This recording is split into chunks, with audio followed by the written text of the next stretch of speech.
दिंडोशी भोंदूबावा प्रकरणामध्ये अजून एक तक्रारदार सध्या आमच्या सोबत आहे, अनुज मोरेना। अनु, काय तक्रार होती तुमची? कशा प्रकारे तुमच्यासोबत फसवणूक केलं होतं, काय सांगणार? आमच्यासोबत काय फसवणूक नाही केलं होतं। आम्ही त्याचे भक्त नाही आहोत, आम्ही तिकडचे लोकल रेसिडेंट्स आहोत। आम्हाला तिकडे न्यूसन्स क्रिएट हा करत होता। यांनी BMC गार्डनमध्ये सॅम मानेकशॉ मनोरंजन पार्कमध्ये न परमिशन घेता त्या गार्डनमध्ये रात्री 9 वाजता फंक्शन ठेवलेलं आणि आम्ही पोलिसांना कंप्लेंट वगैरे करून 12:30-1 वाजता ते गार्डन वेकेट करून घेतलं। हे 4 तारखेची गोष्ट आहे आणि त्यानंतरही हा मुलगा हे सगळे प्रकरण करत होता आणि तिकडे उतारा वगैरे रस्त्यावर 3 रस्त्यावर 4 रस्त्यावर घराच्या बाहेर उतारा टाकायचा आणि तिकडच्या स्थानिक रेसिडेंट्सनी ह्यांना सांगितलेलं बोलून की हे सगळं तुम्ही करू नका, तर त्यांनाही धमकी दिलेली आणि त्या धमकीच्या हिशोबानेच आम्ही सगळे पुरावे ते ब्लॅक मॅजिकचे प्रकरणचा, फंक्शनचा, इव्हेंटचा किंवा त्या धमकीचा आम्ही सगळे पुरावे पोलिसांना दिले।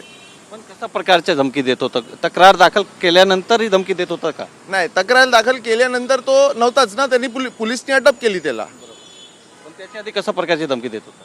तो मंतर मारायचा, लोकांना म्हणायचं की मी मंतर मारीन आणि तुम्हाला त्रास देईन, असले धमकी द्यायचा लोकांना। आमच्या इकडे आम्ही कमीत कमी 60 ते 70 लोकांची सही घेतली आहे ती तक्रारवर आणि these are all local residents.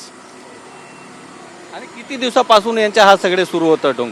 हे प्रकरण त्याचा चालू होता मागच्या 1.5-2 वर्षापासनं, पण हे मागच्या 6 महिन्यात आम्हाला खूप त्रास होत होता, म्हणून आम्ही हे ॲक्शन घेतलं। काय काय करत होता ते लोक? हे काय काय कशा प्रकारे पूजा वगैरे करत होता, काय करत होता? कुठून लोक येत होते? ते आम्ही व्हिडिओज वगैरे पोलिसांसोबत शेअर केले। आम्ही तुमच्यासोबतही शेअर करू। तो सिगरेट वगैरे ओढायचा, दारू प्यायचा इव्हेंटमध्ये आणि तो म्हणायचा की मी लोकांना मदत करतो, सेवा करतो, पण हे काली विद्या करायचा तो। जे काय आम्ही काय पाहायला गेलेलो नाही, आम्हाला लोकांनी इव्हेंटमधले व्हिडिओज फॉरवर्ड केले, आम्ही तेच पोलिसांना दिले। व्हिडिओ जर्नलिस्ट प्रेम म्हात्रे सह गोविंद ठाकूर, TV9 मराठी, मुंबई।